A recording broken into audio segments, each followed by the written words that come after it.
And in Australia, a grieving mom is putting her faith in the future and the internet with the hope of preserving her 13-year-old son's body and maybe one day possibly bringing him back to life. Atreyu McCann tragically took his life last week after months of bullying, and now his mom, Claire, has decided to turn to the science of cryogenics, praying that eventually medical breakthroughs in the future might allow doctors to revive her son and bring back the boy who was her universe.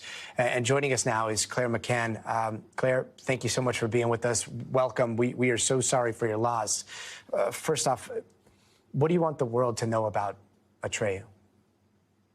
I just want the world to know that he was so beautiful and so kind and so gentle and just full of life, and that bullying really sucked the life out of him, and that, you know, if me and his family had known the depths of what he was going through, you know, we would have had the chance to get him more intensive treatment. And that's why I believe that I have to fight for this for him. It was always something that me and him had talked about and that we dreamed about, and we really need help. I'm so sorry to hear about the bullying.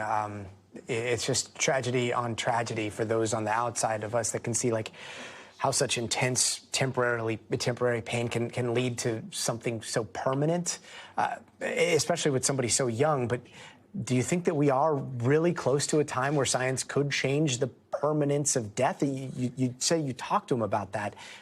Like, what were those conversations like? So during COVID, I mean, we'd been homeschooling, you know, nearly his entire primary school years. It was only when he started high school that this happened this year. But during COVID, of course, being, you know, away from everything, you know, we weren't allowed to go out and things. You know, we were talking about the afterlife and talking about things. And of course, you know, we wanted to go to heaven, but we thought, you know, oh gosh, what if it isn't real? And we always just want to be together. And we watched this documentary called The Year 1 Million. And we thought, okay, maybe we should do this, you know, in the year 1 million, we could do all these amazing things if this is real.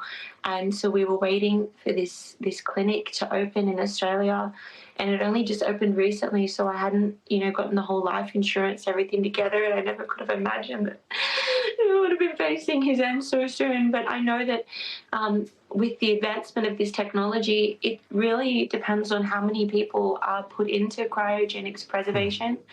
So I hope that, you know, if my son does find someone who's willing to contribute to this funding campaign, and I'm able to put him in, and then I work, you know, the next however long I can to put myself in as well and have plans for our family and friends, I'm going to advocate for the advancement of this technology. And, you know, I think the more people that are involved with this process, the more it will advance. You know, some people think it would be as soon as 100 or 250 years. Me and my son, you know, we're a little bit more realistic. We were like, look, the year 1 million, maybe we come back when, you know, they've learned how to make people fly, how to make people swim into the ocean. And he just, I mean, we used to play video games together, and we used to have so much peace in that. So, like, the idea of a world like where we could be together and I could heal him, all the pain he was feeling, he'd just be everything right now. It would give me a purpose. And I hate to ask this question, but like, if by some miracle of science we do see these types of breakthroughs achieved, have you thought, or are you worried about what might happen when they try to bring him back? So I would be with him if something were to happen with my revival process. I have other friends and family willing to do it as well. I would also have legal things in place for him to, you know, receive immediate in-depth mental treatment, a time capsule for him. And I think it would mean the world for him to see that even though he felt like the school didn't care, like his friends didn't care, that actually the world cared and someone was willing to give him another chance at life, because he only told one person about how he was feeling. And the person that he told was quite young, and she didn't realize he was being serious. So I know that he wanted help. He just didn't know how to ask the right people.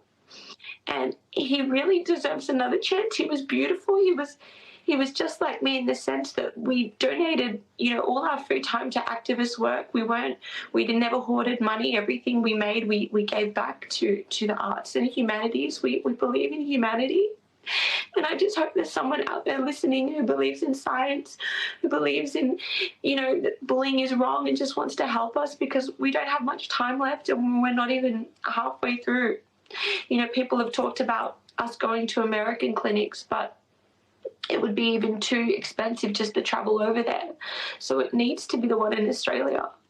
And I just really, I'm just begging someone for help. And Claire, I know that, originally you said it was 7 days that you had this very small window and about $300,000 Australian dollars. Where does the window stand now? How many days do you have for this process to have to happen? I mean, the cryogenics place had said to us, really, it was like 5 days, but maybe 7. If we were to put him in a sleeping bag with dry ice, it could be longer, but when you do that, it does disfigure them, and I wouldn't want to disfigure my son unless I knew that, it was certainly going ahead. He was so precious to me. Yeah, so I'm really giving it, I think, 3.5 more days now.